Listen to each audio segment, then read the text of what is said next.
शिक्षा, स्वास्थ्य र समाज सेवाका माध्यमबाट राष्ट्रलाई अँध्यारोबाट उज्यालोतर्फ लैजानुपर्छ भन्ने पवित्र भावना बोकेको नाम हो प्राध्यापक शङ्करराज पाठक। विक्रम सम्वत 1990 कार्तिक महिनामा काठमाडौँको महाराजगञ्जमा जन्मनुभएका पाठकले प्रारम्भिक चरणमा संस्कृत भाषा, साहित्य र व्याकरणको अध्ययन गरे तापनि औपचारिक रूपमा अर्थशास्त्र विषयमा स्नातकोत्तर गर्नुभएको छ।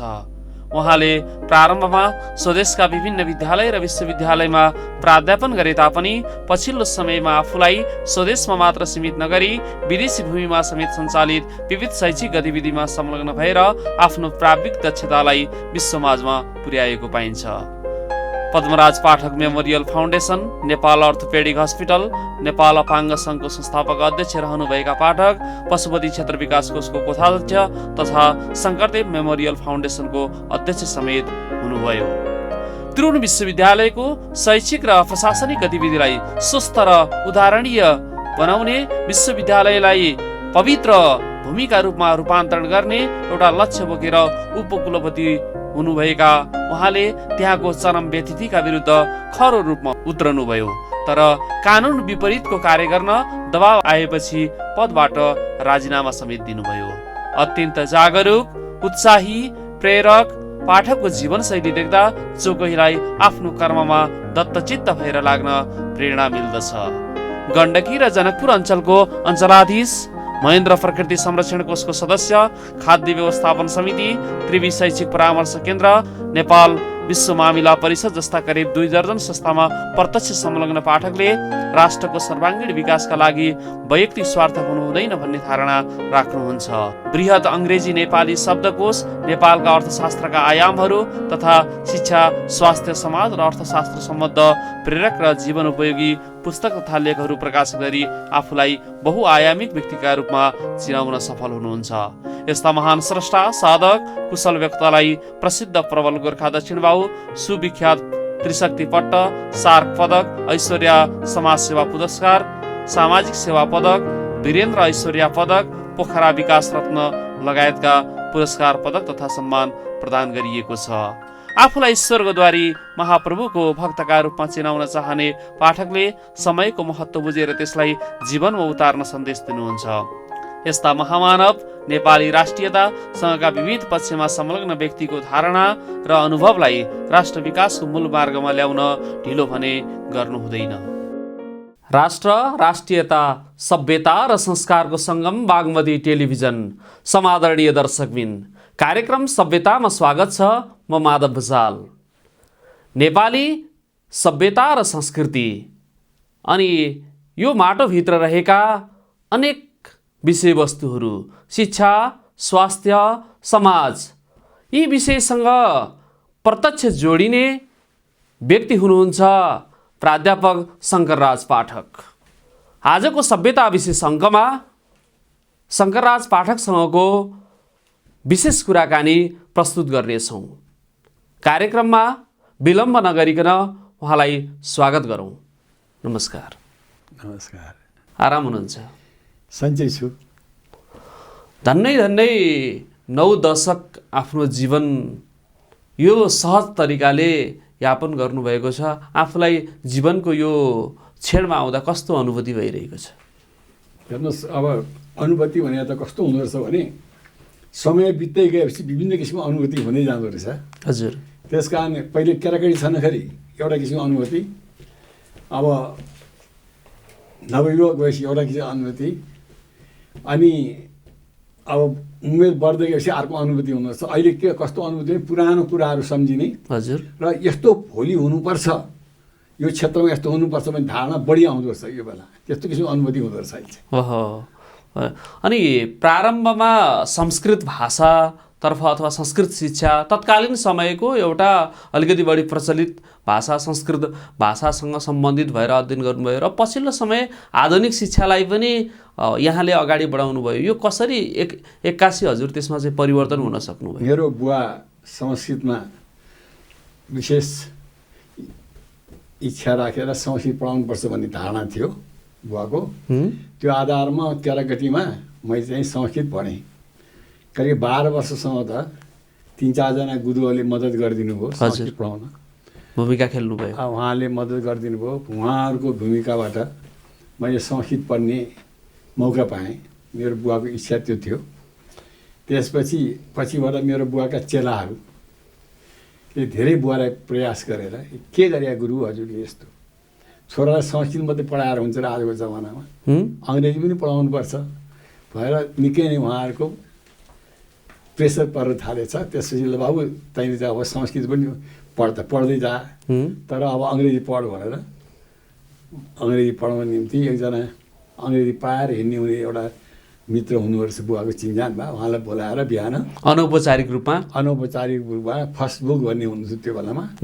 फर्स्ट बुक ल्याएर मैले चाहिँ एबिसी भएर पढ्न थालेँ। 12 वर्ष उमेर सुरु गरेको हुँ। अनि पहिले संस्कृत पढेँ, त्यसपछि अङ्ग्रेजी पढ्न थालेँ। हजुर। त्यसले गर्ने बुवालाई के सन्तोष भयो भने अब संस्कृत पनि यसलाई अलि नलेज भयो, ज्ञान भयो। त्यसले चाहिँ आफ्नो परम्परा पनि छोड्दैन होला यसले। अब अङ्ग्रेजी भएपछि अब संसारको कुराहरू जान्दा अङ्ग्रेजी पनि चाहियो भएर अङ्ग्रेजी त्यही सुरु गरेको मैले। हेर्नुहोस् मेरो बुवाको इच्छाअनुसार मैले यसरी पढेको। फेरि मेरो बुवाले करिब 49 वर्षमा बिहा गरेको। कारण के त भन्नुहुन्छ भने यो मेरो बारेमा सोधिहाल्नुभयो। हजुर।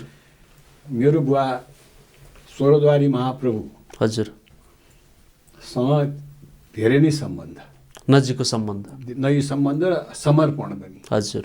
मेरो बुवाले धेरै वर्षमा 4 महिना स्वर्गद्वारी आश्रममा बिताउने मेरो बुवाले। त्यो आधारमा मेरो बुवाले कुनै जागिर सागिर पनि कहीँ नखाएको।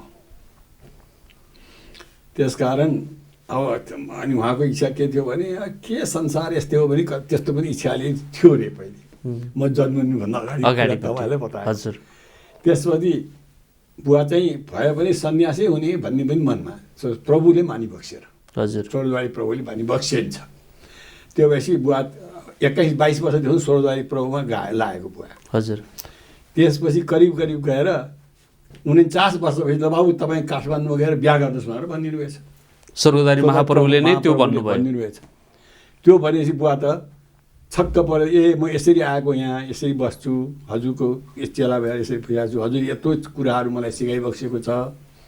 अब मैले बिहा गरेर फेरि मैले त्यो अर्को जीवन चलाउनु पर्ने त भनेर भनेपछि त्यही गर्नुपर्छ बाबु, जानुहोस्। 49 वर्षमा बिहा गरेर 50 वर्षमा म जन्मिया परेँ। गृहस्थी जीवनमा उहाँ 49 वर्षमा प्रवेश गर्नुभयो र हजुर 50 वर्षमा जन्मिनुभयो। अब त्यो आधारमा अनि उहाँ बुवाले जे अनि प्रभुले जे भने पनि हजुर बुवाले त्यो स्वीकार गर्नुभयो। त्यसरी म जन्मिएको परेँ कि। हजुर। अनि यो यहाँ त संस्कृत र अङ्ग्रेजी दुवै भाषालाई समन्वय गरेर अगाडि बढ्दाखेरि उपयुक्त हुन्छ भन्ने मार्गलाई अवलम्बन गरेर हिँड्नुभयो र त्रिभुवन विश्वविद्यालय नेपालकै ठुलो विश्वविद्यालयको एउटा राजनैतिक अस्थिरताको समयमा यहाँ उपकुलपति जस्तो पदमा रहनुभयो र विश्वविद्यालयलाई तत्कालीन समयमा सहज किसिमले अगाडि बढाउनका लागि केही चुनौती त आयो होला नि। त्यो त हेर्नुहोस्, मैले तपाईँले म त्यो शिक्षामा लागेको पनि त्यो शिक्षामा लागेको आधारमा पछि गएर त्रिभुवन विश्वविद्यालयमा म उपकुलपति तत्कालीन महाराजा धिराजबाट मलाई उपकुलीमा नियुक्ति गरिएको। हजुर। त्यो के छ भने शिक्षामा लाग्न पनि मेरो बुवाकै प्रेरणाबाट म लागेँ। हजुर। अब यता जागिर खाने भनेर कुरा भएको थियो। MA पास गरेर आइसकेपछि बुवाले जागिर खानुभन्दा विद्यादान दिए राम्रो हुन्छ, विद्यादान दिई भनेको आधारमा म शिक्षातिर पसेँ। हेर्नुहोस्, शिक्षातिर पसेँ। अनि त्यसपछि संस्कृति कलेज खोलेँ। हजुर। 16 साल पुस 10 गते संस्कृति कलेज खोलेँ। यहाँकै संस्थापन अध्यक्ष नै हुनुभयो यहाँ। हजुर। म बसेर खोलेँ। त्यसपछि म संस्थापक प्रिन्सिपल भएर खोलेँ। हजुर। म त्यो बेलामा 26 वर्षको थिएँ त्यो खोल्दाखेरि।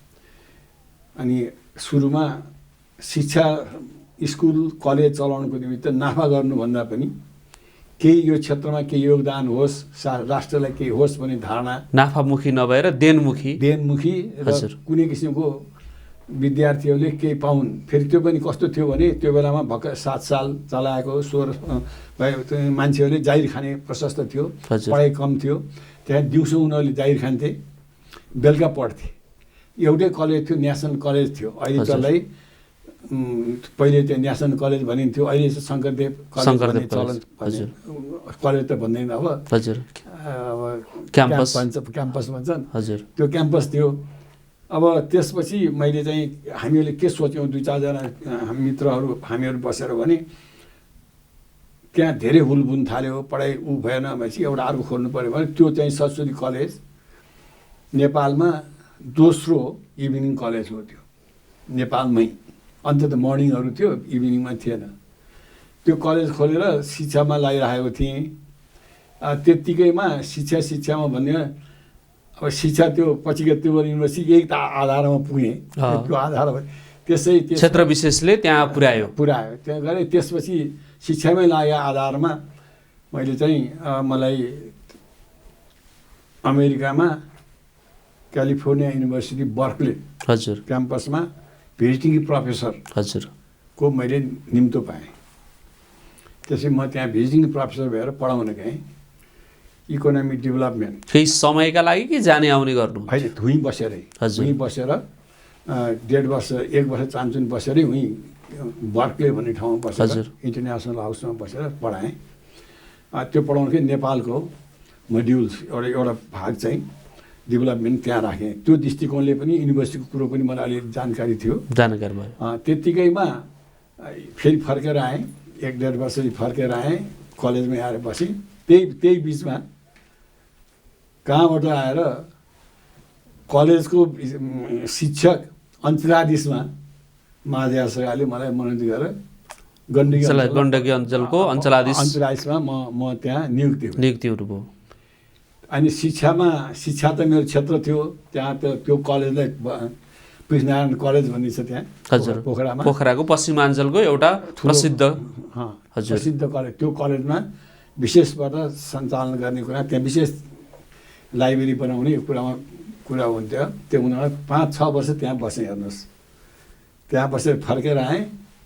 फर्केर आएपछि फेरि पपुलेसनको साह्रै नै समस्या थियो त्यो बेला। संसारमा के थियो, पपुलेसन बढेर संसारले दुःख पाउँछ भन्ने धारणा जताततै थियो, व्याप्त थियो। त्यो धारणाको आधारमा नेपालले पनि पपुलेसन कमिसन भनेर एउटा बनाएको थियो। त्यसमा मलाई उपाध्यक्षमा त्यो बेलाको गभर्मेन्टले नियुक्ति गर्यो। पपुलेसनमा बसेँ। पपुलेसनमा बस्दै अब त्रिभुवन विश्वविद्यालय पनि पपुलेसन सम्बन्धी पढाइ चलाउनु पर्यो भन्ने कुरा भएर मैले त्यहाँ त्यसको प्रारम्भ गर्नुभयो। पपुलेसनबाट केही अनुदान दिएर विश्वविद्यालयमा डेमोग्राफीको सेक्सन खोल्न लगाएँ। त्यहाँ त्यो आधारमा चाहिँ विश्वविद्यालयसँग मेरो सम्बन्ध पनि हुँदै गयो र विश्वविद्यालयको भाइस चान्सलर पपुलेसन कमिसनको सदस्य पनि हुनुभयो। त्यस्तो थियो। तर यसै विषयमा जोड्न चाहे, संस्कृत भाषालाई अथवा शिक्षालाई त फेरि त्रिभुवन विश्वविद्यालयबाट झन् छुट्याउने समयको बेलामा हजुर पर्नुभयो अथवा हजुरको पनि केही भूमिका रह्यो त्यसमा? सँगै छुट्याउनु हुन्न भन्ने मेरो भूमिका। तर त्यो बेलामा शिक्षा सम्बन्धी नयाँ योजना बनाउने एउटा समिति जस्तो थियो। त्यहाँका मित्रहरूले संस्कृतलाई कम ध्यान दिएर संस्कृत हुनुहुन्न भन्ने ध्यान दिएका थिए। तर फेरि 43 सालमै विश्वविद्यालय महेन्द्र संस्कृत विश्वविद्यालय भनेर स्थापना त्यस्तो दिएर संस्कृतबाट स्कुलबाट संस्कृत झिक्न खोजेँ। त्यसमा मेरो चाहिँ विमति थियो र त्यही लेखहरू पनि मैले त्यो बेलामा संस्कृत झिक्नुहुन्न भन्नेमा राखेको थिएँ। तर अफसोस के छ भने त्यो बेला संस्कृत झिकियो, विश्वविद्यालयबाटै झिकियो। विश्वविद्यालय संस्कृत झिकिएन, पढ्ने मान्छे धेरै कम भए। त्यो म अब वीरेन्द्र सरकारबाट त्रिभुवन विश्वविद्यालयको स्थिति यो छ ल, तिमी चाहिँ अब त्रिभुवन विश्वविद्यालय भनेर मलाई त्यहाँ भाइस चान्सलर बनाएर पढाइ बक्स्यो। त्यहाँ म गएँ, भाइस चान्सलर गएँ। अब त्यहाँको सुधारमा सुरु गरेँ, कसरी गर्ने के गर्ने भनेर सुरु गरेँ। सुरु गर्दै सकियो त त्यहाँको कसिङ्गरहरू फाल्न सकिएन। हजुर त्यो म तपाईँलाई हजुर तपाईँले सोधिहाल्नु यो प्रश्न हजुर यसको बारेमा तपाईँलाई के दुई चारवटा कुरा बताइदिन्छु म हजुर कस्तो भयो भन्ने कुरा सुरु गरेँ मैले सुरु गरेपछि धेरै समस्याहरू त आए हुँदा हुँदा पोलिटिकल चेन्ज भयो राजनीति चेन्ज भयो राजनीतिक अस्थिरता भयो राजनीति अस्थिरता भयो राजनीति कसरी परिवर्तन भयो भने कृष्णप्रसाद भट्टराईजी त्यहाँ प्रधानमन्त्री हुनुभयो हजुर मेरो उहाँसँग राम्रै सम्बन्ध थियो भेटघाट हुन्थ्यो बराबर हुन्थ्यो म भाइस चान्सलर थिएँ उहाँ प्रधानमन्त्री हुनुभयो त्यसपछि उहाँले भन्नुभयो यसलाई सुधार्नुको निमित्त इन्टरनेसनल हाउस खोलिदिनुहोस् यो गर्नुहोस् उ गर्नु राम्रो कुराहरू भन्नुभयो ल गर्नुहोस् भन्नुभयो मैले सबै बनाएर त्यो अनुसार बजेट सचेत बनाएँ त्यो गर्दा गर्दै चार पाँच महिनापछि उहाँले फेरि मलाई बोलाउनु पऱ्यो एउटा नयाँ काम गर्नु पऱ्यो भनेर सोध्नु के काम गर्ने भने त जसले त्यहाँ दरखास्त दिएको छ नि त्यसलाई चाहिँ स्थायी गरिदिनुहोस् दरखास्त दिए सबैलाई स्थायी हजुर 5 वर्ष प्रयोगलाई चाहिँ प्रमोसन गरिदिनुहोस् भनिदिनु हजुर ए बाबा नियमले मिल्दैन कानुनले मिल्दैन कसरी गर्ने आधिकारिकता छैन वैधानिकता हुँदैन वैधानिकता हुँदैन कसरी ए म त अहिलेको तपाईँलाई थाहा छैन क्याबिनेटले ऐन बनाउन सक्ने छ अहिले त्यो बेला त्यो थियो नि क्याबिनेटले ऐन बनाउन सक्थ्यो म ऐन बनाइदिइहाल्छु नि रिट्रोस्पेक्टिभ इफेक्ट राखेर पहिले लागु हुने भनेर बनाइदिन्छु नि सुरु गर्नुहोस् न भन्न थाल्नु भट्टराईजीले हजुर भन्न थाल्नुभयो म छक्क परेँ ओहो यो भए त म सुधार्छु भनेर जाने युनिभर्सिटी त्यहाँको कसिङ्गर फाल्छु त्यहाँको फोहोर सफा गर्छु सुधार्छु त्यसलाई राम्रो गर्छु र अन्तर्राष्ट्रिय क्षेत्रमा यो युनिभर्सिटी नाउँ बढाउँछु भन्ने धारणा लिएर म त्यहाँ गएको त्यो सङ्कल्प बोकेर जानुभयो त्यो सङ्कल्प त यहाँ सङ्कल्प विपरीत भयो हजुर यो कुरा यो गरेँ भने हजुर त्यो भएपछि मैले त्यहाँको रजिस्ट्रारसँग कुरा गरेँ अब अरू मित्रहरूसँग कुरा गरेँ यसो यसो भयो भने ओहो कसरी गर्ने मात्रै भन्नुभयो फेरि बोलाउनु भयो प्रधानमन्त्रीले यो गरिदिइहाल्नुहोस् न मलाई साह्रै प्रेसर पऱ्यो त्यहाँका 2-4जना मेरा मित्रहरू छन् युनिभर्सिटीमा उहाँले सधैँ आउनुहुन्छ नाउँ त मैले बताउन्न उहाँ सधैँ फल्न आएर यस्तो प्रेसर हाल्नुहुन्छ त्यो गर्नै पऱ्यो भन्न थाल्नुभयो मैले हेर्छु नि भनेर आएँ त्यो बेला पनि हुन्न चाहिँ भनिनँ के त्यही शिक्षक नियुक्तिको कुरालाई लिएर त्यही शिक्षक नियुक्ति दरखास्त दिने सबैलाई स्थायी गरिदिने सबैलाई त्यहाँ आयोग छ त्यहाँ चाहिँ तर कार्यान्वयन त भयो त पछि जाँच दिनुपर्छ हजुर इन्टरभ्यू हुन्छ अलि पछि लिने भन्ने छ त्यो उहाँ भन्न थाल्नु त्यो भन्न थालेपछि ओहो यो त कसरी गर्ने भयो भन्न थालेँ अनि फेरि बोलाउनु खोज्नु पर्यो गर्नुहोस् न 4-5 महिना भइसक्यो त्यसै राखिराख्नु भयो तपाईँ यो कुरा भन्न थाल्नुभयो म गएको सुधार्न त्यो सङ्कल्प लिएर भयो सुधार्न गएको छु महाधिराज सरकारबाट मलाई हुकुम भएको छ है त्यो युनिभर्सिटी बनाऊ है तिमीले पोखरामा यस्तो काम गर्यौ साह्रै खुसी लागेको छ मलाई पोखरा कायापत्तल देऊ त्यस कारण मैले त्यहाँ तिमीलाई पठाएको हो त्यो हेर है भनेर उता महाधिराज सरकार थिए हुकुम हुने अब प्रधानमन्त्री त्यो पावरफुल प्रधानमन्त्री भर्खर प्रधानमन्त्री हुनुभएको छ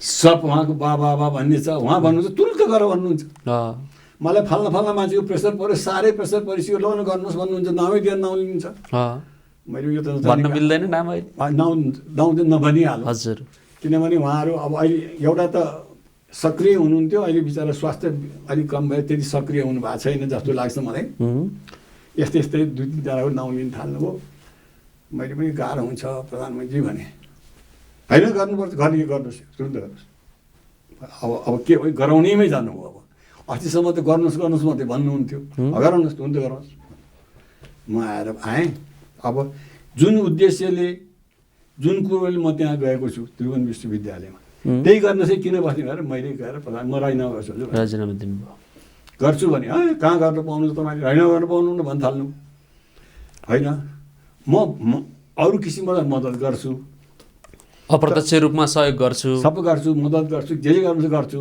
हजुर राष्ट्रको निम्ति असल हुने कुरा मद्दत गर्छु तर यो काम चाहिँ म गर्न सक्दिनँ मेरो हातबाट म पदमा रहँदाखेरि यो काम म गर्न सक्दिनँ भनेपछि हजुर राजीनामा गर्न भन्नु त्यसपछि मैले त्यो बेलाको शिक्षा मन्त्री हजुरलाई अनुरोध गरेँ ल यसो मान्नुहुन्न राजीनामा गर्न हजुरले गएर भनिदिनुहोस् राजीनामा गर्न दिनुहोस् भन्नु पऱ्यो भनेर प्रयास गरेपछि लौ त लौ गर्नु भनेपछि अनि मैले महाधिकारलाई बिन्ती गरेँ, सरकार म यो काम त गर्छु, जुन उद्देश्यले म त्यहाँ गएको छु त्यो गरेर कसरी गरेँ, अनि मैले राजीनामा गरेँ। भनेपछि हक्की स्वभाव हुनुहुन्थ्यो त्यति बेलादेखि नै? स्वभाव त यस्तै हो।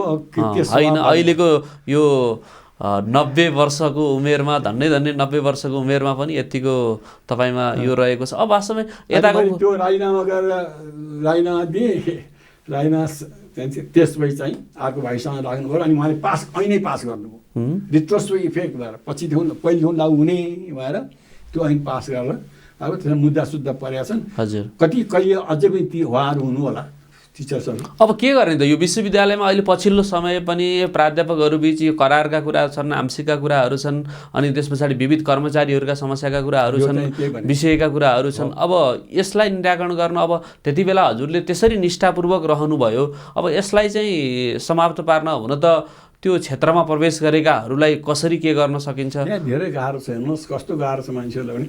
अब मैले राजीनामा गरेँ, नरोत्तम उपाध्याय हुन्छ, उहाँले पनि राजीनामा गर्नु, म त यहाँ बसेर अब केही गर्नुपर्छ मैले पनि।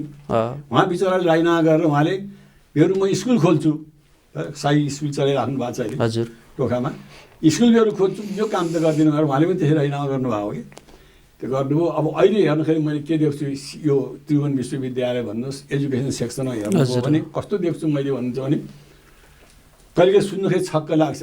अहिले अनुभव कस्तो भन्नुभयो उहाँले, के छ तपाईँले सोध्नुभयो, कस्तो छक्क लाग्छ भने नेपाल विकासको निमित्त शिक्षा अति महत्त्वपूर्ण कुरा छ। यो मूल आधार त्यही हो। त्यसको साथसाथै अरू के छ आधार भन्नुहुन्छ भने स्वास्थ्य छ अर्को आधार। अब शिक्षामा त्यस्तो हुन थालेपछि के गर्ने भन्ने कुरा छ। अनि कहिले कहिले म के पढ्छु हेर्छु, बुढेसकालमा कहिले कहिले पढ्नु पऱ्यो, हेर्नु पऱ्यो, हेर्छु, हेर्दाखेरि के देख्छु म भन्नुहुन्छ भने काठमाडौँ भ्यालीमा हेर्नुहोस् त अचम्मको कुरा पनि देख्छु म, सुधार्न कति गाह्रो छ भन्ने कुरा अहिले मैले फिल हुन्छ। काठमाडौँ भ्यालीमा 10 वर्षसम्म मेडिकल कलेज खोल्नुहुन्न भनेर समिति बन्छ, त्यसले समिति 10 वर्षसम्म मेडिकल कलेज खोल्न पाइँदैन भनेर। अनि त्यो कुरो गभर्मेन्टले हुन्छ भन्छ, अनि त्यो कुरो भएन भने म यस्तो गर्छु भने फेरि एउटा व्यक्ति निस्किनुहुन्छ। हेर्नुहोस् न अब कसरी अगाडि जाने। फेरि संसारमा के छ भने नेपालमा होइन यो मेडिकल क्षेत्रमा फेरि अस्वस्थ प्रतिस्पर्धा भयो भन्ने हिसाबले हो कि वा अस्वस्थ प्रतिस्पर्धा भने त हामी खोया त के भन्नुहुन्छ भने यतिजना मानिसलाई एउटा डाक्टर चाहिन्छ भने त छ नि, त्यो स्टाइल त के चाहियो भने सकेभर बढी यहाँ डाक्टर हुनु पर्यो, सेवा सुविधा स्वास्थ्यको हुनु पर्यो। अब त्यो किन भएन भन्दाखेरि मलाई मेरो आफ्नो अनुभव हुन त के हो मलाई थाहा छैन, किनभने यहाँ पढ्न नपाउने मान्छे कहाँ जान्छ भने विदेश जान्छ, विदेशका युनिभर्सिटीले खुरुखुरु भर्ना लिइरहेछ। अब उनीहरूको यस्तो प्रेसर यहाँ पर्यो, यहाँ खोल्न नदिदिने, गाउँघरमा खुल्न सक्दैन, यहाँका इच्छुक छन् पढ्नका लागि, यहाँका इच्छुक भनेपछि त यहाँ पढ्ने विद्यार्थी, पढ्न चाहने विद्यार्थी विदेश जाने भए पलायन उतातिर हुने भए, पलायन भइसकेपछि त्यसले त अनुभव के पनि अनुभव मात्रै होइन त्यो विश्वविद्यालयले कमाउने पनि भयो, आर्थिक रूपमा पनि आफ्नो पपुलर हिसाबले प्रसिद्धिदेखि लिएर हरेक कुरा उसले प्राप्त गर्ने भयो। अब त्यसको निम्ति उनीहरूले खेल खेले जस्तो बुझियो बा, यो त हेर्दाखेरि यहाँ नेपालमा खेल खेले जस्तो बुझियो, त्यस्तो पनि हुन्छ। अब यसले के देखाउँछ भन्नुहुन्छ भने शिक्षा सुधार कसरी गर्ने, विश्वविद्यालयमा त्यस्तो कुरा हुन्छ। हेर्नुहोस् यहाँ यस्तो हुन्छ भने मैले मेरो अनुभव तपाईँलाई यो सोधिहाल्नुभयो, कस्तो गाह्रो छ, हुनुपर्ने के त भन्नु होला, फेरि कसरी गर्ने त भन्नुभयो भने के हुनुपर्छ यसलाई भन्नुहुन्छ भने क्राइटेरिया बनाउनु पर्यो। यो क्राइटेरियामा तिमीहरूले चाहने व्यक्तिहरूले मेडिकल कलेज खोल्न सक्छ भन्नु पर्यो।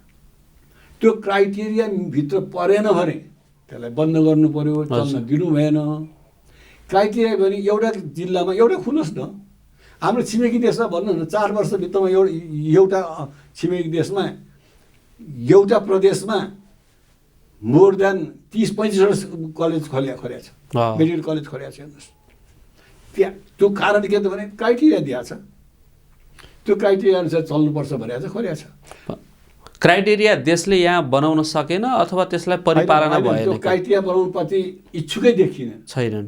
केही न केही स्वार्थ त लुकेको छ। त्यहाँ देख्ने के चाहिँ व्यक्तिगत स्वार्थ लुक्यो कि भन्ने शङ्का छ। हजुर, नत्र क्राइटेरिया बनाएर बनाउने गरौँ लाउ न, मान्छे छन्, गर्न सक्ने मान्छे छन्। जति चाहिँ यहाँ डक्टर्सहरू बन्छ ती डक्टर्सहरूले त सेवै गर्ने हुन् नि।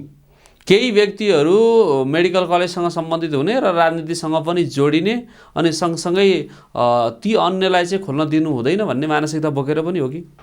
त्यो पनि हुनसक्छ। हेर्नुहोस्, अर्को कुरा के छ भने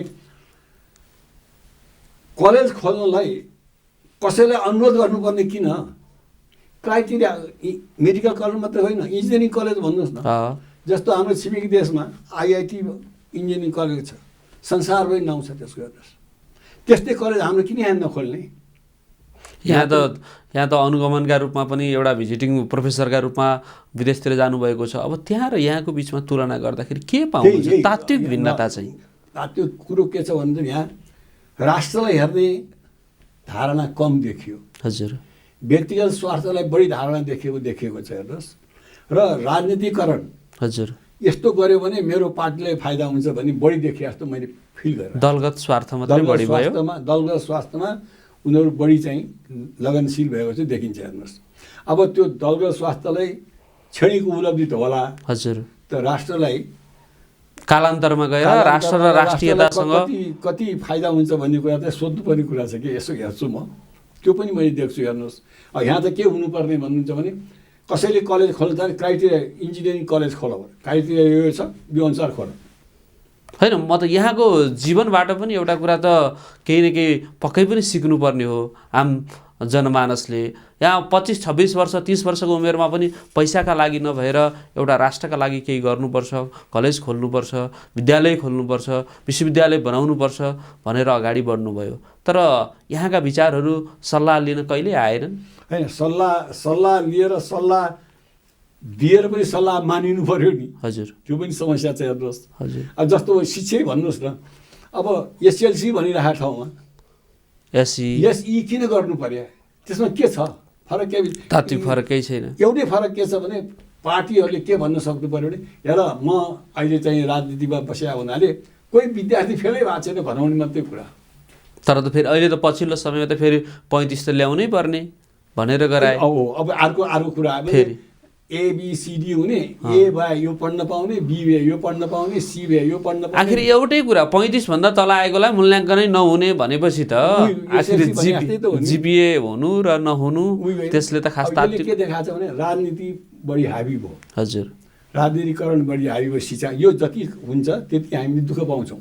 अब शिक्षा नभए हुँदैन। शिक्षा गर्नलाई कसरी गर्ने भने अर्को तपाईँले अब यो शिक्षामा कुरा उठाइहाल्नु हो, त्यस कारण मैले आफ्नो विचार व्यक्त गर्दै चाहन्छु। हजुर, अर्को कुरा के छ भन्नुहुन्छ भने प्राइमेरी स्कुल खोल्ने प्राइमेरी स्कुल खोल्दा कति मान्छेलाई गाह्रो छ? सजिलो छ, गभर्मेन्टले निर्णय गर न 2 किलोमिटर 3 किलोमिटर ठाउँ राख, नक्सा बनाऊ, नेपालको नक्सामा राख, यो पोइन्टमा कलेज खोल्ने भएर निर्णय गर जोग्राफीको दृष्टिकोणबाट। त्यहाँ भक्काबार खोल्नु दियो भयो नि, गभर्मेन्टले खोल्नु दिनु पर्यो, आधिकारिक खोल्नु दिनु पर्यो, शिक्षक पठाइदिनु पर्यो त्यहाँ। अब शिक्षक अर्को कुरा के, शिक्षक मात्रै पठाएर शिक्षा बन्दैन, शिक्षकले ट्रेनिङै छैन, प्रशिक्षण छैन, प्रशिक्षण चुन्नु चाहियो। ट्रेनिङ दिने प्रशिक्षण दिएको कुरो के भयो भन्नुहुन्छ भने ल्याएर एउटा कोठामा राखेर यसो पढाएर प्रशिक्षण होइन नि। त्यो प्रशिक्षण त विशेष रूपमा त्यहाँ निगरानी राख्नु पर्यो। हजुर, त्यो ट्रेनिङ दिइसकेपछि तिनीहरूले त्यहाँ पढाउन लगाउनु पर्यो। अनि त्यो चाहिँ आवेदिक भनौँ कि यो गर्ने उसो गर्ने भनेर राखेर 1.5 वर्ष 2 वर्षमा फेरि प्रशिक्षण दिनु पर्यो तिनीहरूलाई। त्यसो गरे पो अनि शिक्षाले विशेष महत्त्व दिएको भने पिपुलले पनि ठान्छ, अभिभावकले त्यसको महत्त्व बुझ्छन् र साथसाथै विद्यार्थीले लाभ उठाउँछ। अब त्यो प्रयासै छैन। अब त्यहाँ शिक्षा परिवर्तन के भने नीति परिवर्तन गर्यो भने नीति परिवर्तन हुन्छ, त्यसमा कार्यान्वयन पो चाहियो, कसरी गर्नुपर्छ भन्ने छ। त्यो नभएरै आज शिक्षा हेर्नु त्यो विश्वविद्यालयले दुःख पाइरहेछ। अन्य विश्वविद्यालयको गति पनि त्यही छ। नेपालका अन्य विश्वविद्यालय विद्यार्थी भाइस चान्सलरलाई कारवाही गर्ने भनेका छन्। हजुर। विद्यार्थीहरूले भित्र दुःख पाछन्, पर्चा मारिया छ। अब विश्वविद्यालयमा कति प्राध्यापक आवश्यक छन् त्यो अनुसारको विज्ञापन पनि नगर्ने, 2-4 जना गर्ने, अनि यो किसिमका विकृतिहरू विश्वविद्यालयमा लामो समयदेखि रहे। त्यो अस्वस्थ प्रतिस्पर्धाले गर्दाखेरि आजको शिक्षाको अवस्था यो दयनीय छ। यसलाई नपढाइकन हेर्नुहोस् हजुर हाम्रो जस्तो। अब यहाँ त म अर्को कुरा जोड्न चाहे, यहाँ त ओदानको 3वटा खुट्टा जस्तै शिक्षालाई, स्वास्थ्यलाई अनि समाजसेवालाई, यो 3वटै विषयलाई सँगसँगै लिएर अगाडि बढ्नुभयो। वास्तवमा यो कसरी सम्भव हुने रहेछ? समाजसेवा भनेर साह्रै ठुलो कुरा हेर्नुहोस् हजुर। मान्छेलाई असाध्य सेवा ही परमो धर्म।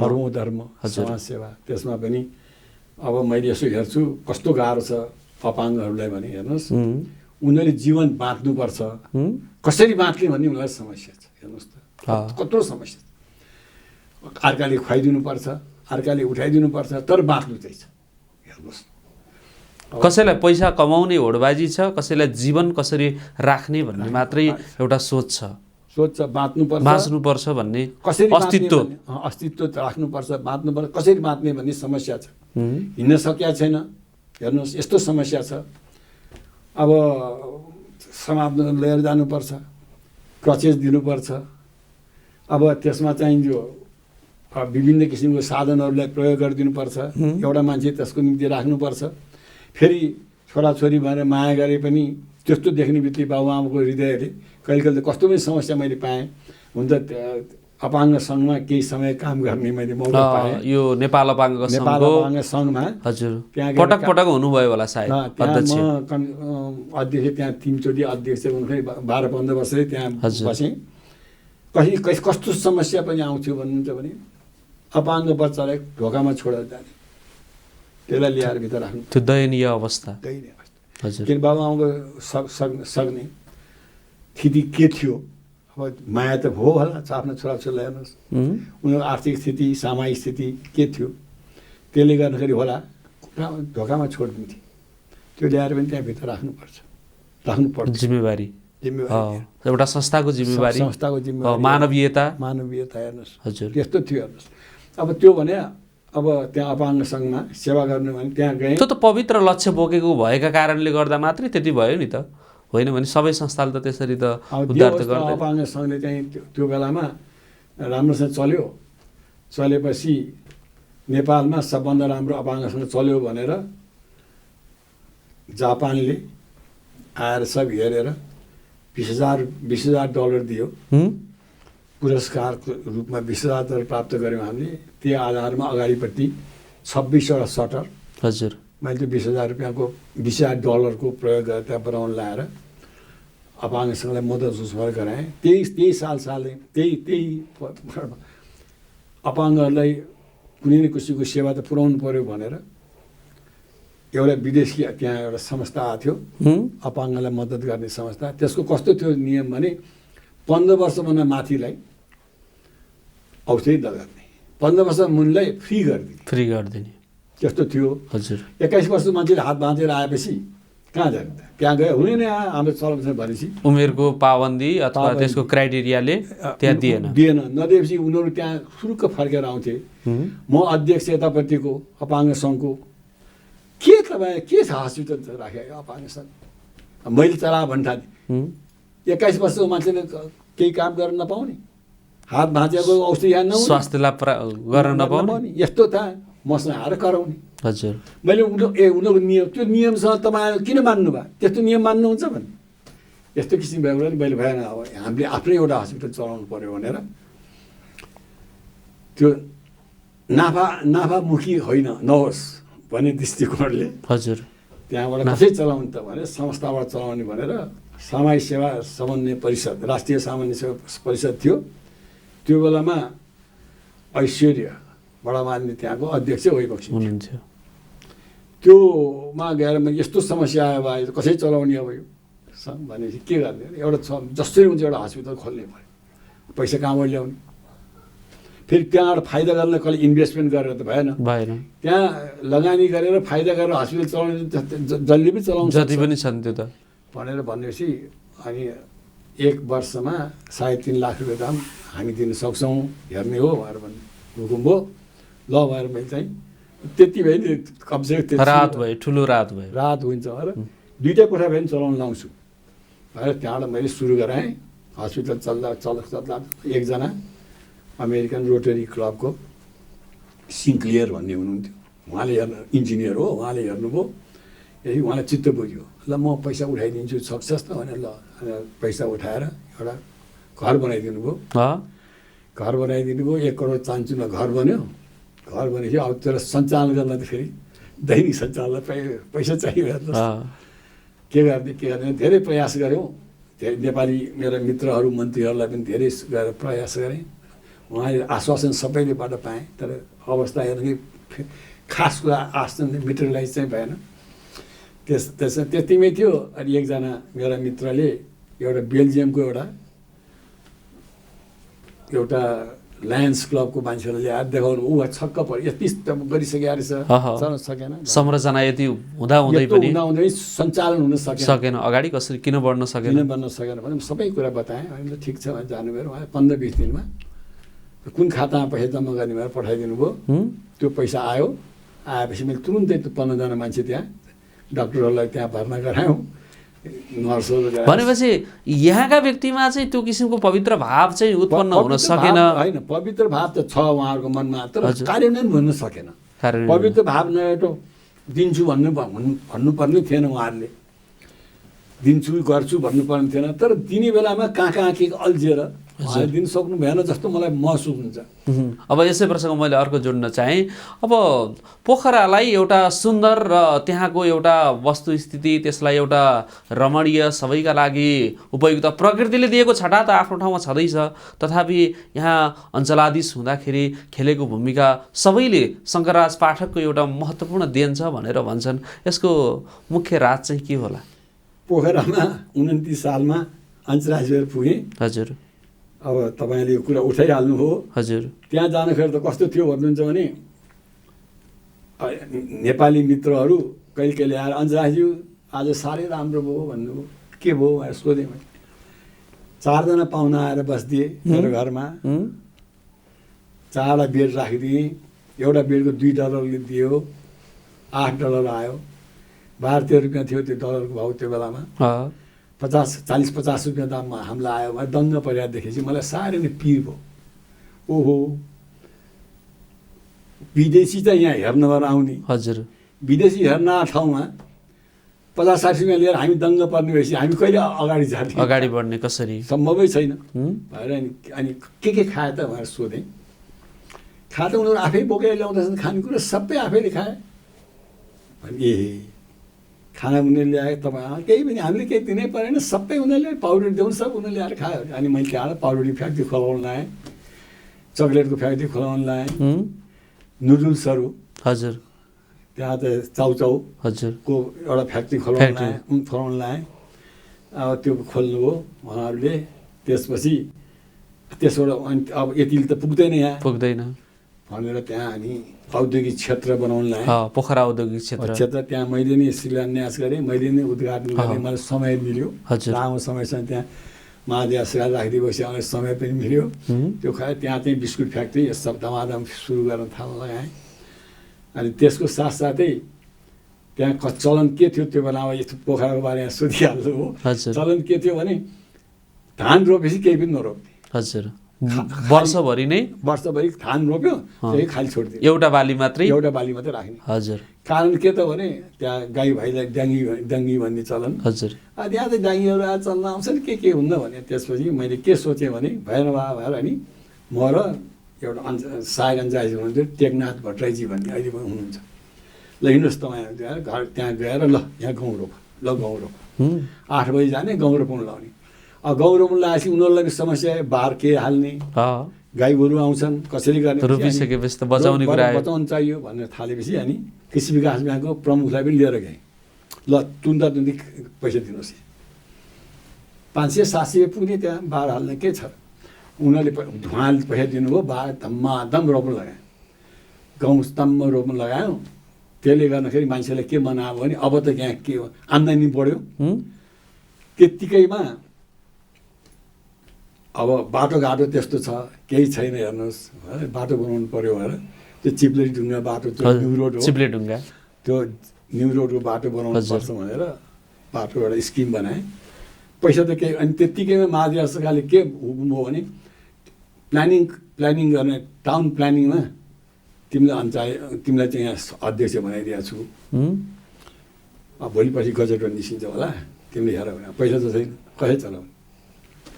गजेटमा आयो शङ्करराज पाठक अध्यक्ष भएर त काम बन्दियो। त्यो विश्वास कसरी महाराज सरकारको चाहिँ विश्वास जित्न चाहिँ कसरी सफल हुनुभयो? अब सरकारले कसरी मलाई हेरिबक्स्यो त्यो त सरकारको विचार हो। मैले चाहिँ के भने दुईवटा कुरा मेरो के थियो भन्नुहुन्छ भने व्यक्तिगत रूपबाट पैसा लिएर म केही काम गर्दिनँ भन्ने मेरो डिटर्मिनेसन थियो।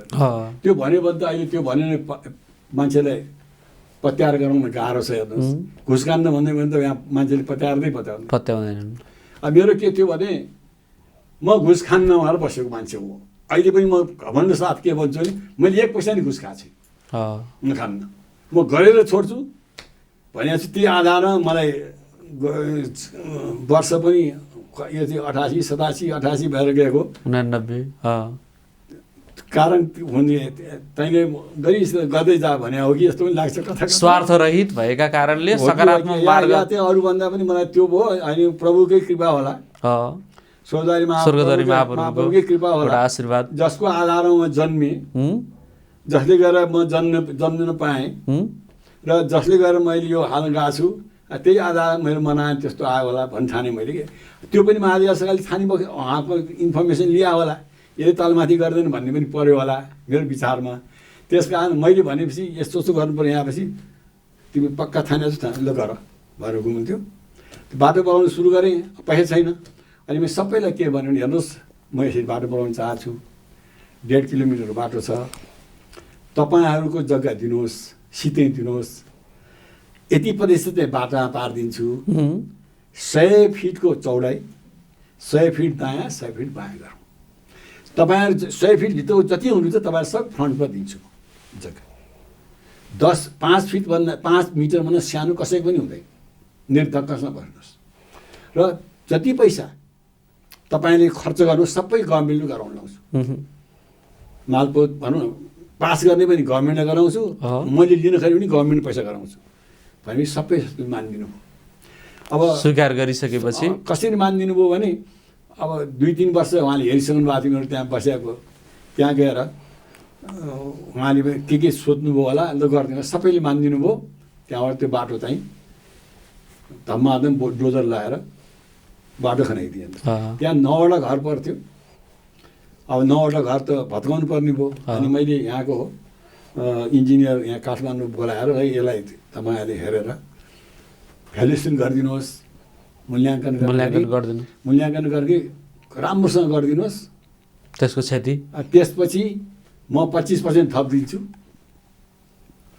त्यो मूल्याङ्कन थपिदिन्छु, सामान सबै उहाँले लिएर जानुपर्छ, पाउने गराउनुपर्छ भनेर म यो व्यवस्था मिलाएँ मैले। त्यहाँ हेर्नुहोस्, त्यो मिलाएपछि 7-8 दिन सबै विकास पनि होस्, सेवाको भाव पनि होस्, सँगसँगै त्यो लिएर जानुभयो। त्यसरी बाटो बनेपछि अहिले चाहिँ त्यो बाटोले गर्दाखेरि त्यहाँ रुपैयाँ फरक आयो।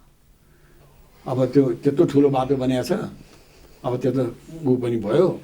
अब त्यसपछि त्यसको साथसाथै अनि एक दिन महादेव सरकार म यसरी बसिरहेको थिएँ, डिनर भइरहेको थियो।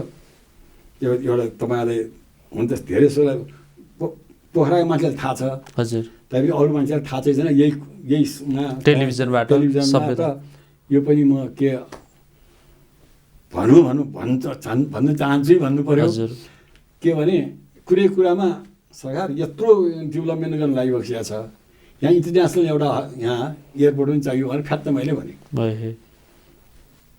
इन्टरनेसनल एयरपोर्ट इन पोखरा भनेर हुकुम भयो। हजुर, सरकार गर्नुपर्छ। हुन त यसै सेक्युरिटी मात्रै होइन, त्यो अर्को पनि समस्या आउँछ, सेक्युरिटी समस्या नै आउँछ। यसमा इन्टरनेसनल एयरपोर्ट बनाएपछि सानो कुरा होइन, सानो कुरा, तर गर्नु चाहिँ पर्छ। त्यति ध्यान भएन। 7 दिनपछि मलाई बोलाइ बसेर के हुकुम भने तिमीले अस्ति यसो भनेको थियो भन सबै डिटेल भन भनेर हुकुम भयो। त्यही सुरु भयो। हेर्नुहोस्, पोखराको त्यो कलेज, हजुर हजुर, एयरपोर्ट त्यसै सुरु भयो कि। अनि मलाई भन्यो के भयो, मैले सबै बताएँ। यस्तो चाहिँ त्यहाँ आउने टुरिस्टहरूलाई केले गभर्न गर्छ भने अभाइलेबिलिटी अफ एकोमोडेसन काठमाडौँ त्यसले अब गर्छ। तिनै भयो त तीकै एकोमोडेसन भयो त ती सहिलो हुन्छ नि, यहीँ ल्याउनुपर्छ सबै गएपछि ल यसमा गर्ने। र त्यसपछि तिमीले गएर मन्त्रीसँग कुरा गर, भर हुकुम भयो। त्यसपछि मैले प्रियाग सुवाल भन्ने मन्त्री हुनुहुन्थ्यो। हजुर। प्रियाग दाई मेरो राम्रो चिन्जान थियो तत्कालीन समयमा चिन्जान थियो। प्रियाग दाई मेरो के अरे उहाँ ब्याडमिन्टन खेल्ने मेरो साथी हुनुहुन्थ्यो। म ब्याडमिन्टन अहिले खेल्थेँ, अनि उहाँले ब्याडमिन्टन खेल्न बोलाउनुहुन्थ्यो। त्यो बेला पनि चिन्जान थियो। त्यहाँ दाई यसो भयो हो र भन्नु हो, उहाँले 1 करोड रुपियाँ पठाइदिनु भयो मलाई। ल अधिकरण गर्नु जग्गा। अनि मैले चाहिँ त्यही हाम्रो टेकनाथ भट्टराईजी सागन चाहिँले म घर घरमा गएँ। हजुर। त्यो जग्गा अधिकरण गर्नु, हेर्नुहोस् त्यो अहिलेको पोखराको जग्गा अधिकरण गर्नु। घर घरमा गएर यस्तो छ तपाईँले अधिकरण गर्दाखेरि कम पैसा पाउँछु नसोध्नुहोस्, त्यसमा थपेर चलेको पैसा दिन्छु, पर्यो भने तपाईँ समस्या पऱ्यो भने 2-4 पैसा थप्न पनि म तयार छु, त्यो चाहिँ गर्नु पऱ्यो भन्दा सबैले मानिदिनु भयो, स्वीकार गर्नुभयो। स्वीकार कसरी मानिदिनु भयो भने अनि मैले उहाँलाई के पनि सुझाव गरेँ भने यो तपाईँले पाएको पैसा चाहिँ अन्त गएर फेरि लाइनमै राख्नुहोस्, जग्गा किन्नुहोस्, त्यहाँ गर्नुहोस्, यहाँ यो पोखरा भनेपछि पोखरालाई त्यो अवस्था आजको अवस्थासम्म आउनका लागि यहाँहरू जस्ता एउटा प्रबुद्ध अग्रज एउटा दिशानिर्देशकहरूको महत्तम भूमिका रह्यो। अब मैले एउटै व्यक्ति एउटा विश्वविद्यालयको उपकुलपति अनि प्रशासनिक क्षेत्रको एउटा दक्ष अञ्चलाधीश, अब समाजसेवी, यो तीनवटा कुरालाई सँगसँगै अथवा अगाडि पछाडि भए पनि त्यसरी परिवर्तन हुनका लागि चाहिँ के कस्ता अप्ठ्यारा अथवा चुनौतीहरू आउँदो रहेछन्? तपाईँ एउटा प्रोफेसर पनि हुनुहुन्छ, प्राध्यापकका रूपमा पनि एउटा अध्यापन गर्नुहुन्छ र सँगसँगै समाजलाई पनि अगाडि बढाउनु, स्वास्थ्यलाई पनि अगाडि बढाउने, साथसाथै प्रशासनिक कुरालाई पनि अगाडि बढाउने, यो त सानो र अथवा सानोचिने कुरा पनि होइन। अब त्यो भने त मलाई लाग्छ काम गर्दै गरेपछि धेरै कुरा सिकिनु पनि रहेछ। र यो मैले गर्न सक्ने जुन मेरो एबिलिटी क्षमता, मैले अन्तर्निहित दक्षता क्षमता चाहिँ मैले बनाएकै होइन, त्यो प्रभुबाट बक्सेको। म त अहिले पनि भनेपछि सबै श्रेय चाहिँ त्यही हो, प्रभुलाई नै दिनुहुन्छ। हेर्नुहोस् त्यो संस्थाबाट मेरो उद्गम नै त्यही ठाउँ हो, मेरो परिवारको साँच्चो भन्नुहुन्छ भने। किन भन्नुहुन्छ भने अब म जन्मेँ त्यस्तो किसिममा जन्मेँ। हेर्नुहोस् अब अहिले विभिन्न क्षेत्रमा मैले काम गरिराखेको छु, त्यो बेला काम गरेँ। स्वार्थ पलाएन यहाँलाई कहिले? अब स्वार्थ भने त के कस्तो हुनु, अहिलेको समाजमा देख्दाखेरि त हामी यहाँ अहिले सभ्यताका कुरा गरेका छौँ, राष्ट्रियता संस्कृति हाम्रो पहिचान जोगाउनुपर्छ भनिरहेका छौँ, तर व्यक्तिभित्र यताकता हामी समाजमा देखिरहेका पनि छौँ। व्यक्तिमा अन्तर मन देखिने एउटा व्यक्तिगत स्वार्थ छ। अब व्यक्तिगत स्वार्थ भने त के भन्नुहुन्छ भने अब मिहिनेत गरेर काम गरेपछि व्यक्तिगत स्वार्थ को सानो क्षेत्रमा आफै पूर्ति भएर जान्छ। त्यो कसैलाई खराब गरेर कसैलाई बेमानी गरेर व्यक्तिगत स्वास्थ्य हेर्नै पर्दैन। तर के जीवन चाहिँ सरल जीवन लाग्नुपर्छ, जीवन सरल जीवन चलाउनुपर्छ। आर्थिक मोह भएन त्यो समय? आर्थिक मोह भने त कस्तो भन्नुहुन्छ भने सरल जीवन जसले बताउँछ नि त्यसलाई के को आर्थिक मोह हुन्छ, फेरि आइहाल्छ नि। पढाएको छु अनि काम गरेको छु, त्यसमा पढाएको बापतमा 2-4 पैसा भए पनि आउने गर्छ मासिक रूपमा म ल्याएको छु। र मलाई चाहिँ ढाँडा गरेर बिताउनु छैन। त्यसकारण यहाँ त अहिले 90 वर्षको उमेरमा पनि एउटा साधनामा हुनुहुन्छ, शब्दकोश निर्माण गरिरहनु भएको छ, निर्माण पनि गरिसक्नुभयो नेपाली अङ्ग्रेजी शब्दकोश। त्यो त नेपाली अङ्ग्रेजी शब्दकोश त युनिभर्सिटीबाट आइसकेपछि मैले के सोचेँ भने युनिभर्सिटीमा नेपाली इकोनोमिक्सको कोर्स राख्ने भन्ने निर्णय भयो। हजुर। अब त्यो शब्दकोशको कुरा हजुर भनिहाल्नु भयो, त्यो पनि मलाई सम्झना छ। अब पढाउनु त भयो। अब त्यो बेलामा किताब थियो भने नेपाली अर्थतन्त्रमा 2-3टा किताब मात्रै निस्केको थियो। डाक्टर यादव प्रसाद पन्तजीले निकाल्नु भएको थियो, प्लानिङको एउटा किताब निकाल्नु भएको थियो। अनि उहाँले कृषि सम्बन्धी एउटा किताब एग्रिकल्चर निकाल्नु भएको थियो। यस्तोमा अरू त्यस्तो केही थिएन त्यो बेलामा। अब कोर्स चलाउने उहाँहरू लागिसकेपछि विभिन्न क्षेत्र चाहियो कोर्समा, त प्लानिङले मात्रै पुगेन। त्यसपछि के गर्ने भन्ने भएपछि त्यहाँको 2-4जना मेरा मित्रहरूले मलाई के सुझाव दिनुभयो भने एउटा केही लेख्नु पऱ्यो भनेर। अनि मैले फ्यासेट्स अफ नेपाली इकोनोमिक्समा लेखेँ।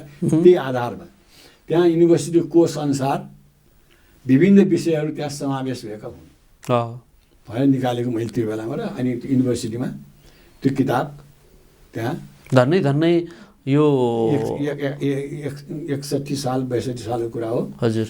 त्यो चाहिँ त्यहाँ लागू भएर त्यो नेपालको इकोनोमी सम्बन्धी युनिभर्सिटी कोर्स अनुसार निस्केको चाहिँ त्यही फ्यासेट्स अफ नेपाली इकोनोमिक्स भनेपछि आधिकारिक पुस्तकका रूपमा त्यसलाई लिन्छ निकालेको हो। त्यसपछि त्यत्तिकैमा म अब अन्जराइज भएँ।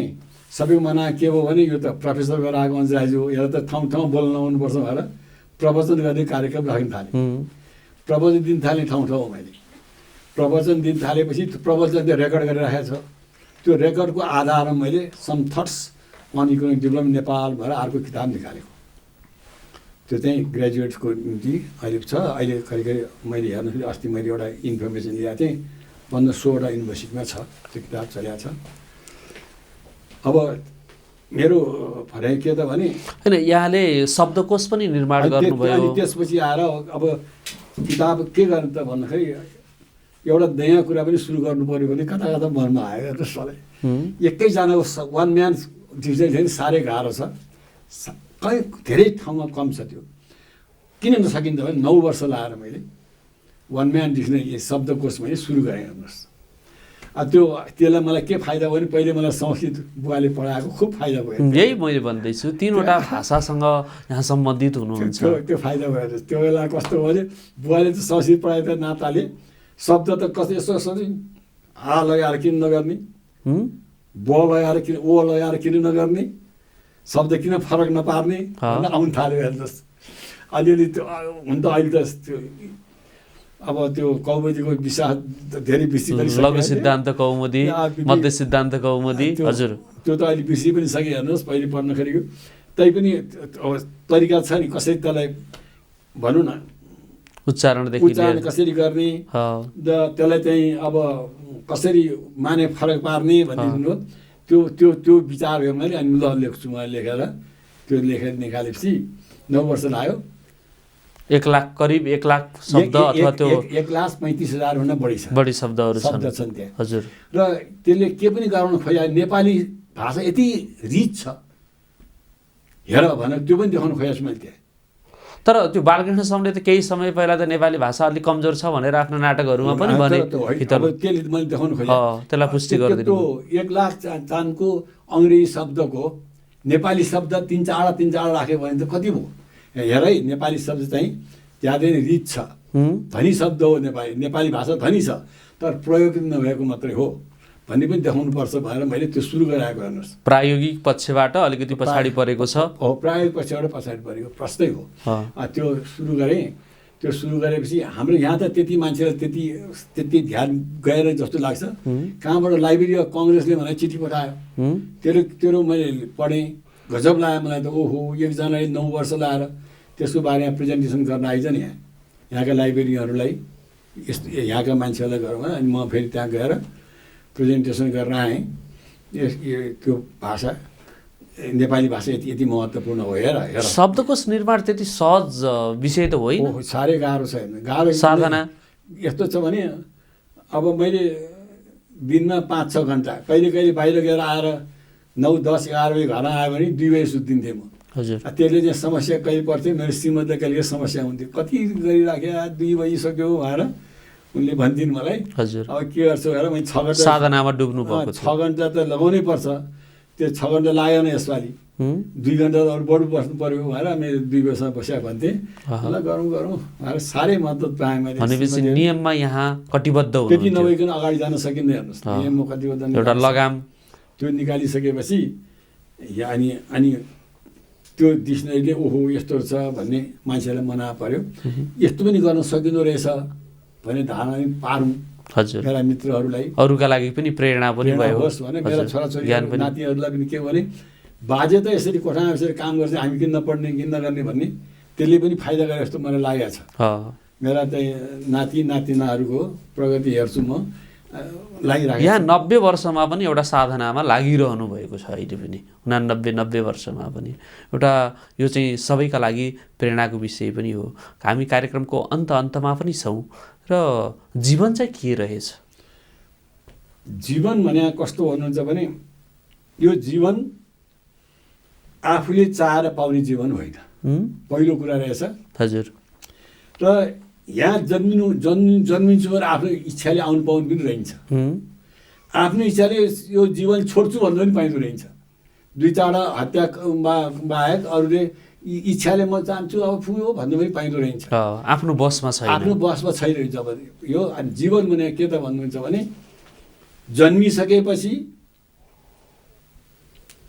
कसैलाई मद्दत गर्ने, प्रेम गर्ने, कसैको हौसला बढाइदिने र सधैँ नै केही न केही सुध्रेर जाओस् भन्ने धारणा राख्नु नै जीवन रहेछ। हेर्नुहोस्, जीवन भने त्यही रहेछ। मैले सोध्दाखेरि त हजुर अब अरू यसो हेर्छु भयो, कहिले घडी यसो हेर्छु टिक टिक टिक टिक भएर हात देखेपछि यसरी हो जानु रहेछ भए जीवन बित्दै त्यसरी रहेछ। त्यो टिक टिक भएर बितेको जुन जीवन छ, प्रत्येक पल छ, प्रत्येक पल जुन गएको छ त्यसको चाहिँ प्रयोग हुनु पर्यो, त्यसको महिमा बुझ्न सक्नु पर्यो, प्रयोग हुनु पर्यो र त्यसको महिमा बुझ्न सक्नु पर्यो। त्यसबाट सर्वसाधारण व्यक्तिलाई वा आफू भएको क्षेत्रलाई उपयोग पनि हुनु पर्यो। त्यसो नभइकन जीवन चाहिँ जिउनु रहेछ जस्तो लाग्छ। हेर्नुहोस्, जीवन गतिशील पनि गतिशील त छ, सधैँ गतिशील छ जीवन। हजुर। तर अर्थपूर्ण नहुने, अर्थपूर्ण हुँदैन। त्यसो भएर पनि अर्थपूर्ण हुँदैन। अर्थपूर्ण गर्नलाई धेरै अब मैले त अहिले यसो हेर्छु, मैले जुन जे गरिरहेको छु प्रभुको कृपा हो। म समर्पित व्यक्ति हुँ। अब प्रभुले जस्तो किसिमको अगाडि बढाइ बक्सिन्छ त्यही अनुसार जान्छु र चाहिँ कसरी पठाइ बक्सिन्छ। यहाँले प्रभुलाई नै बढी श्रेय दिनुभयो। मैले जोड्न चाहेँ, अब यो कर्मलाई बढी प्राथमिकता दिनुहुन्छ वा धर्मलाई? कर्म धर्म भने दुईटै सँगसँगै जाने सुन्नु। हजुर। यो दुईटा पाङ्ग्रा हुन्। हेर्नुहोस्, धर्म भने त के भने ड्युटी हो, गर्नुपर्ने ड्युटी हो। पूजापाठ त धर्म मान्छेले त्यसरी पनि लिन्छन्, लिनलाई त त्यो होइन। धर्म भने ड्युटी हो, आफूले गर्नुपर्ने कर्तव्य धर्म हो। कर्म त छँदै छ। कर्म र धर्म मिलाएरै जीवन चलाउनुपर्छ। जीवन भने दुइटैकै संयोग भएर जाने चिज हो लाग्छ मलाई। हस्, व्यस्त समयका बावजुद पनि हाम्रो टेलिभिजनको निमन्त्रणालाई स्वीकार गरेर आउनुभयो। यहाँको दीर्घ अनि स्वस्थ जीवनको कामना गर्दै हामी आजको कार्यक्रमबाट यहाँबाट बिदा हुन चाहन्छौँ। म पनि यो बागमती टेलिभिजनले बोलाएर मेरो 2-4 कुरा भन्ने जुन अवसर मैले पाएँ त्यसको निमित्त बागमती टेलिभिजनलाई म हृदयदेखि धन्यवाद दिन चाहन्छु। यसमा जति मानिसहरूले काम गरिराख्नु भएको छ उहाँको उत्तरोत्तर प्रगतिको निमित्त म एउटा हृदयदेखि नै यो शुभकामना दिन चाहन्छु। र अनि के भन्न चाहन्छु भने जुन किसिमको तपाईँहरूले यो कार्यक्रम राख्नुभएको छ, सभ्यता भन्ने जुन कार्यक्रम छ, यो कार्यक्रमले मलाई लाग्छ ठुलो क्षेत्र बोक्छ भन्ने मनमा राखेर तपाईँ यसमा बिदा हुन्छु। धन्यवाद। हस्। अष्टादश पुराणेषु व्यासस्य वचनद्वयं परोपकाराय पुण्याय पापाय परपीडनम्। नेपाली धरतीमा यस्ता प्रतिभा, यस्ता निस्वार्थ भावना बोकेका महाजनहरू हुनुहुन्छ। त्यस्ता महाजनहरूबाट हामीले शिक्षा ग्रहण गरेर राष्ट्र निर्माण, सभ्यता निर्माण, संस्कृति निर्माण अनि राष्ट्रको समृद्ध गति प्रदान गर्नका लागि यस्ता महाजनहरूलाई बेला बेलामा हामीले कार्यक्रममा जोड्न सकौँ भन्दै आजको कार्यक्रमबाट सम्पूर्ण बागमती टेलिभिजन परिवारलाई बिदा दिनुहोस्। नमस्कार।